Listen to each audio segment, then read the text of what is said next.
دیکھیں نا، میں آپ کے پاس تقریر کر رہا ہوں اس وقت، پوری دنیا میں اس وقت لوگ دین کی بات کر رہے ہیں، کوئی کسی میڈیا کا سہارا لے کر، کوئی ذریعہ استعمال کر کے، کوئی لکھ کے، کوئی عالم پڑھا کے، کوئی کسی جگہ۔ اب اگر میرا یہ ذہن بن جائے کہ دنیا میں ہی ہوں بس جو کام کر رہا ہوں، میرے علاوہ کسی کی نہ سننا، تو یہ میری زیادتی ہے اپنے آپ کے ساتھ بھی، ملت کے ساتھ۔ جہاں جہاں جو خوش عقیدہ آدمی جس لحاظ سے بھی خدمت کر رہا ہے، مجھے اسے سپورٹ کرنا چاہیے۔ اس سے سوچیں ملی پیدا ہوتی ہیں، قومی سوچیں پیدا ہوتی ہیں۔ میں سارے کام نہیں کر سکتا، مجھے ڈاکٹر کے پاس جانا پڑتا ہے دوا کے لیے، مجھے اور کسی شعبے میں ضرورت پڑتی ہے تو مجھے، لیکن ہم کسی اور کی ضرورت کو محسوس ہی نہیں کرتے۔ یہ کتنی بڑی محفل سجائی گئی ہے، کتنا حسین بندوبست ہے، آپ نے بڑی جد و جہد کی، اور آپ ماشاءاللہ چھٹی بھی نہیں تھی، اتنے سارے لوگ، پھر بھی آپ اتنی بڑی تعداد میں اپنے معاملات چھوڑ کے آئے۔ لیکن اگر صرف یہ مائک نہ چلے، صرف ایک مائک، تو شاید ساری محفل کا ماحول بگڑ جائے، کام نہ ہو سکے۔ مجھے بتائیے اس میں نہیں جانتا یہ آپ کے اسپیکر چلانے والے کون ہیں، لیکن اس بندے کی اہمیت کیا ہوتی ہے ہماری نظر میں؟ اس کی ضرورت کتنی ہے اور اس کی اہمیت کتنی ہے؟ نہیں دیتے اہمیت۔ مسجد کے اندر خطیب صاحب میں ہی ہوں، سلوٹ مجھے ہی ہے، لیکن میرے بھائی جس نے وہاں لائٹیں لگائی ہیں نا، چاہے دیہڑی لے کے اسے الیکٹریشین کا کام کیا ہے، پر رب کے گھر کو چمکایا تو ہے نا۔ حضرت تمیم داری نے مسجد نبوی میں سب سے پہلے چراغ روشن کیا تھا، تو میرے کریم نے فرمایا تھا اللہ تیری قبر کو بھی روشن فرمائے گا۔ او بھائی، آپ ایک دوسرے کی ضرورت کو کیوں محسوس نہیں کرتے؟ وکیل کیوں محسوس نہیں کرتا کہ ڈاکٹر کی بھی حاجت؟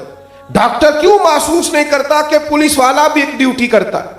کیوں ایک دوسرے کی قدر نہیں کی جاتی؟ کیوں ہم بڑی سوچیں پیدا نہیں کرتے؟ کیوں ہم اس بات پر غور نہیں کرتے کہ ہم سب ایک دوسرے کی ضرورت ہے؟ چھوٹی سوچیں، صرف اپنے حقوق کی بات کرنا، صرف اپنے شعبے کی بات کرنا، اس نے کمزور کر دیا، ملت کو ٹکڑوں میں بانٹ دیا۔ بڑی سوچ، بڑا ذوق، بڑی بات۔ امام غزالی فرمایا کرتے تھے تو بانٹنے کا ارادہ کر، اللہ تجھے بانٹنے کی توفیق بھی عطا کر دے گا۔ لیکن تیرا بانٹنے کا ارادہ، پہلے کبھی خیال ہوتا ہے اللہ مجھے دے گا تو غریبوں میں دوں گا، پھر جب اللہ دیتا ہے پھر سامنے والا پلاٹ پسند آ جاتا ہے۔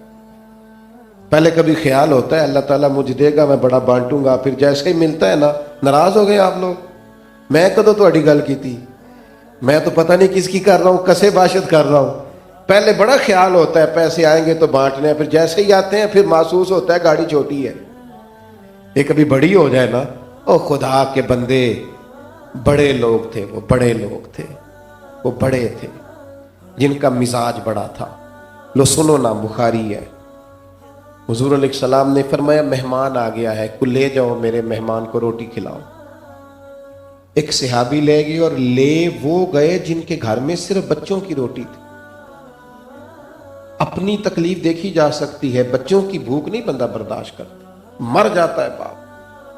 بیوی سے پوچھا کھانا، یہ بخاری مسلم میں، کہ صرف بچوں کا ہے۔ پتہ ہے کیا کہا صحابی نے؟ کہنے لگے بچوں کو بہلا کے سلا نہیں دیتی۔ کیا مطلب ہے اس کا؟ بھوکا سلا دے۔ کس کے لیے؟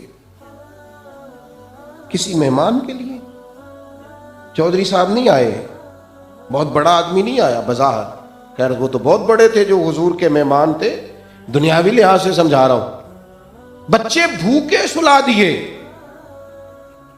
یہ ہے بڑا دل اور بڑا حوصلہ۔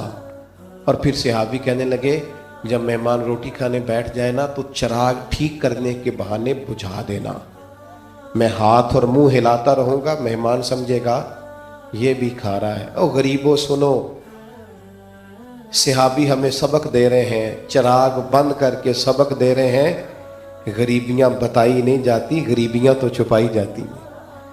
لوگوں کو کیوں بتاتے ہو؟ تمہیں کچھ دے جائیں گے؟ تو مذاق اڑاتے ہیں دنیا دار۔ غریبیاں چھپائی جاتی ہیں، بتائی نہیں جاتی۔ اپنے راز رب رسول کی بارگاہ میں کہو، انہوں نے کھانا کھلایا، ظرف دیکھو اپنے بچے بھوکے رکھ کے، اپنا پیٹ بھوکا رکھ کے کسی کو روٹی کھلائی، لائٹ بند کر کے، کسی کو خبر نہیں تھی۔ لیکن صبح جب حضور کی بارگاہ میں گئے تو محبوب فرمانے لگے قرآن آ گیا ہے، گویا آپ کا وہ عمل اللہ کو بھی بڑا پسند آیا ہے، اللہ کے رسول کو بھی بڑا پسند آیا۔ اپنا بڑا حوصلہ، بھتیجے بھی اپنے ہی ہوتے ہیں، بھانجے بھی اپنے ہی ہوتے ہیں، جو بچے گلی میں کھیل رہے ہوتے ہیں وہ بھی۔ اب کسی کے بچوں پر اس لیے بھی رحم کرو کہ ان کے صدقے اللہ ہمارے بچوں پر بھی کرم کرے۔ سوچوں کو کبھی محدود نہ کریں، دائرے چھوٹے نہ کریں، امت بن کے سوچیں۔ پتہ ہے بس بات سمیٹنے لگا ہوں، حضور علیہ السلام ایک سفر سے واپس آئے تو کئی دنوں کا سفر تھا محبوب پاک علیہ السلام کا، تو آثار سفر حضور کے چہرہ نور سے ظاہر تھے۔ جب بندہ سفر کرتا ہے تو تھکن اس کے چہرے سے، وجود سے ظاہر ہوتی ہے۔ نبی پاک علیہ السلام تشریف لائے تو سرکار کریم علیہ السلام کی مقدس عادت مبارکہ تھی کہ حضور جب سفر پہ جاتے تو سب سے آخر میں سیدہ پاک کے گھر جاتے، اور جب واپس آتے تو سب سے پہلے سیدہ پاک رضی اللہ تعالیٰ عنہ کے گھر آتے۔ حضور آئے تو سیدہ فاطمہ نے دیکھا، ساری بیٹیاں ہی باپ سے پیار کرتی ہیں اور پھر نبی پاک کی شہزادیاں، اور حضرت فاطمہ سب سے چھوٹی تھی، زیادہ پیاری تھی۔ حضور کا وہ سفر کا آثار دیکھ کے رو پڑی تو حضور نے فرمایا کیوں روتی ہو؟ یا رسول اللہ آپ دین کے لیے کتنی تکلیف برداشت کرتے ہیں۔ میرا خیال ہے میری اور آپ کی کوئی بات کرے تو ہم تو کہیں گے بیٹا تمہیں تو ایک کا پتہ ہے نا، میرے تو دکھ بڑے لمبے ہیں، کتاب بڑی وسیع ہے، کھول دیں گے ساری ڈائری۔ لیکن حضور علیہ السلام نے سوچوں کا زاویہ بدلا، رخ اور دیا نظریات کو۔ حضور فرمانے لگے فاطمہ کیوں رو رہی ہیں آپ؟ فرمایا اللہ تعالیٰ نے آپ کے باپ کو بڑے مقاصد کے لیے دنیا میں مبعوث فرمایا، ہم بڑے مقاصد کے لیے آئے ہیں۔ فرمایا میری بیٹی نہ کوئی گھر کچا بچے گا، نہ پکا بچے گا، نہ کوئی جھونپڑی بچے گی جہاں اللہ تعالیٰ میرے دین کے پیغام کو پہنچا نہیں دے گا۔ تو پھر اس کے لیے محنت تو کرنی ہے، جد و جہد تو کرنی ہے، آگے تو بڑھنا ہے، لہذا یہ تو ہم کریں گے، اس کے لیے تو آگے بڑھیں گے، اس لیے کہ ہم اعلیٰ اور بڑے مقاصد کے لیے آئے۔ ہمارے مقاصد بڑے چھوٹے ہیں، ہم نے اپنا گھر بنانا ہے، بچے پالنے ہیں، اور یہی کام ساری دنیا کر رہی ہے، تو مسلمان کی انفرادیت کیا ہو؟ تھوڑا سا نا اوپر اٹھ کے دیکھیں۔ اور میں آپ سے عرض کروں اپنے ذمے کام لیں، 2 غریبوں کا بوجھ اٹھائیں، 2 مزدوری کرنے والے بچوں کا خرچہ اٹھا کے انہیں پڑھائیں۔ اور ساری باتیں نہیں بتاتے ہم گھر بھی، کہ بتاتے ہو ساری باتیں ہم دوستوں کو بتاتے، بچے بڑے پیارے ہوتے ہیں نا، لیکن بینک میں کیا پڑا ہے لوگ بچوں کو بھی پورا بتاتے نہیں نا، بتاتے، بہت ساری باتیں چھپاتے ہو نا۔ تو یہ جو 2 غریبوں کا بوجھ اٹھاؤ گے یہ بھی کوشش کرنا کسی کو نہ بتانا۔ ہم نے بڑے لوگوں سے راز نیاز رکھے ہوئے ہیں، کوئی ایک راز اللہ رسول سے بھی رکھ لو، کوئی ایک راز اللہ رسول سے بھی۔ 100 گھر تھا مدینہ شریف میں جن میں 2 وقت کھانا بھی ملتا، خرچے بھی ملتے، 100 گھر، 1 2 نہیں 100۔ لیکن جو آتا تھا وہ چہرے پہ نقاب ڈال کے آتا تھا، دے کے چلا جاتا تھا، پھر اچانک، اور یہ کام سالوں ہوا، پھر اچانک بند ہوا۔ غریبوں نے ایک دوسرے سے پوچھا تیرے گھر بھی نہیں آتا، تیرے گھر بھی نہیں آتا۔ پھر وہ تاریخیں ملانے لگے، تیرے گھر کب سے نہیں آیا، تیرے گھر، تو سب کی تاریخ جمع ہوئی کہ 18 محرم سے نہیں آیا۔ امام ابو نعیم نے لکھا ہے پھر جب ٹٹول کے تلاش کیا تو پتہ چلا کہ 18 محرم کو امام زین العابدین کا وصال ہوا۔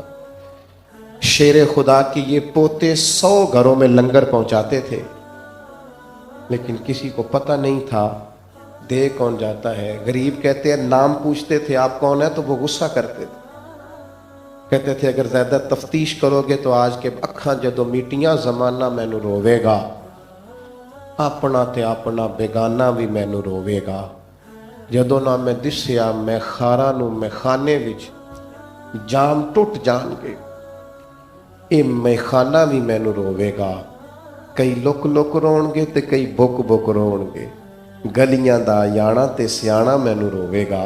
دوستو ایک تو سب سے پہلی بات یہ عرض کی کہ محبوب اللہ کے نائب مطلق، حضور نے سادگی، وزاداری، حسن اور باطنی نورانیت کا ہمیں سبق دیا۔